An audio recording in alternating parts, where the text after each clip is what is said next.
Welcome to new TV Telugu. స్థానిక సంస్థల ఎన్నికల్లో బీసీలకు 42% రిజర్వేషన్లు ఇస్తామని చెప్పి ఉన్న 24% నుంచి 17% తగ్గించారని బీఆర్ఎస్ వర్కింగ్ ప్రెసిడెంట్ కేటీఆర్ ఆరోపించారు.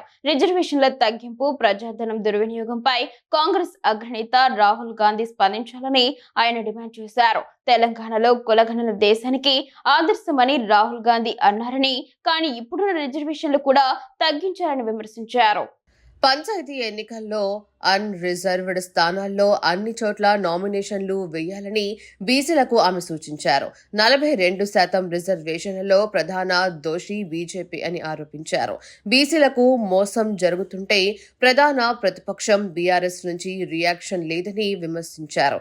ప్రతిపక్షం గురించి తాను మాట్లాడాలని, మాట్లాడితే బద్నం చేస్తారన్నారు. బీసీ రిజర్వేషన్ల కోసం బీఆర్ఎస్ పోరాటం చేసేదేమీ లేదని కుండబద్దలు కొట్టారు.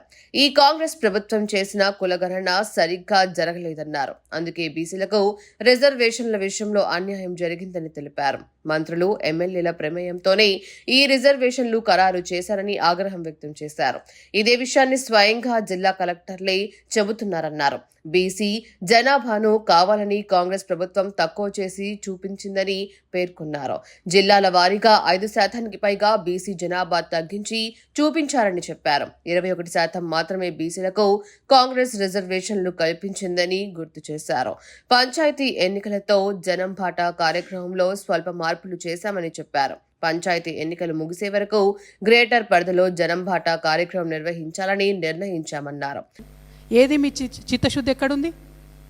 ఎప్పుడు ఫైట్ చేసిరు మీరు బీసీల కోసం? ఎందుకు వేయాలి బీసీలు మీ కోట్లు?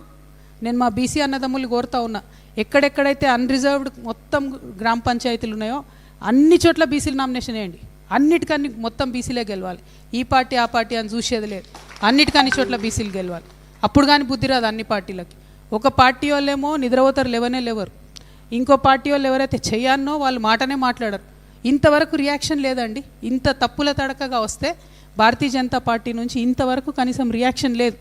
అంటే కళ్ళెదుట ఇన్ని ప్రొసీజర్స్ వైలేషన్ అవుతుంటే, ఇంత తప్పు డేటా వస్తుంటే బీజేపీ రియాక్ట్ కాదు.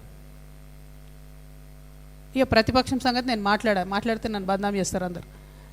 మేము మాత్రం జాగృతి నుండి డిసైడ్ అయినాం, ఖచ్చితంగా అన్ని గ్రామాలలో బీసీలు అందరూ నామినేషన్ వేయాలి, వేసేటట్టుగా మేము ప్రయత్నం చేస్తాం. ఎట్ ద సేమ్ టైం మేము మరి గ్రామ పంచాయతీ ఎన్నికలు వచ్చిన సందర్భంలో మీ అందరికీ తెలుసు జాగృతి జనం బాట కార్యక్రమం కొనసాగుతూ ఉంది. యాజ్ పర్ షెడ్యూల్ రేపు కామారెడ్డిలో జరుగుతుంది.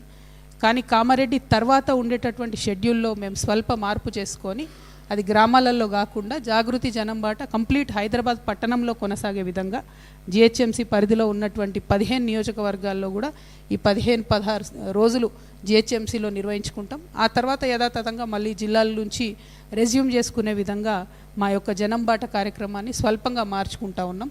ఎట్ ద సేమ్ టైం ప్రతి గ్రామంలో బీసీలు ఎవరైనా దీన్ని గుర్తుండదు, ఏ పార్టీ వాళ్ళు అనేది పెద్దగా ఎస్టాబ్లిష్ అయ్యి ఉండదు. కాబట్టి ప్రతి గ్రామ పంచాయతీ కూడా బీసీలు గెలిచేటట్టుగా ఉన్నటువంటి మొత్తం 10,000 గ్రామ పంచాయతీలలో మనకు ఎంత హక్కు ఉందో అంతా కూడా బీసీలు గెలిచేటట్టుగా ఫైట్ చేయాలని చెప్పి, దానికోసం ప్రయత్నం చేయాలని చెప్పి బీసీ బిడ్డలకు మేము పిలుపునిస్తూ ఉన్నాం.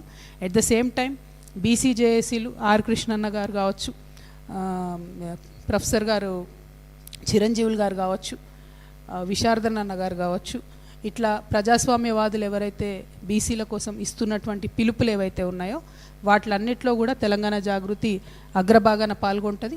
మా అంతటా మేము కూడా ప్రత్యేక కార్యాచరణ బీసీల హక్కుల కోసం కూడా తీసుకుంటాం. ఇవాళ మేము ఈ విషయాలన్నీ కూడా ఏవైతే డేటా తప్పుల తడకగా ఉందన్నటువంటి విషయాన్ని, గ్రామ పంచాయతీల వారీగా డేటా ఇవ్వాలన్న విషయాన్ని మరొకసారి గట్టిగా చెప్తూ ఫ్యూచర్ కార్యాచరణ అంతా కూడా మీరు రేపటి నుండి చూస్తారు. రేపు 2 రోజులు మాత్రం జనం బాట కొనసాగుతుంది కామారెడ్డిలో. ఆ తర్వాత షెడ్యూల్ అంతా కూడా మారుతుంది. అందరితో కూడా కలిపి ఫైట్ చేస్తాం. బట్ అల్టిమేట్గా ఈ ద్రోహంలో ప్రధాన పాత్ర కాంగ్రెస్ పార్టీదే. కాంగ్రెస్ పార్టీ జెండా గద్దెలు అనేటటువంటిది గ్రామాల్లో ఉన్నంతకాలం బీసీలకు ద్రోహం జరుగుతూనే ఉంటుందని చెప్పక తప్పని పరిస్థితి క్రియేట్ అవుతున్నది. కాంగ్రెస్ పార్టీ ఇప్పటికన్నా అర్థం చేసుకోవాలి, మేల్కోవాలి. అవకాశం ఉంటే ఎన్నికలు పోస్ట్పోన్ చేయాలి. ఈ రిజర్వేషన్ ప్రొసీజర్ అంతా కూడా రీవర్క్ చేయాలని చెప్పి కూడా నేను స్టేట్ ఎలక్షన్ కమిషన్ కూడా డిమాండ్ చేస్తూ ఉన్నా.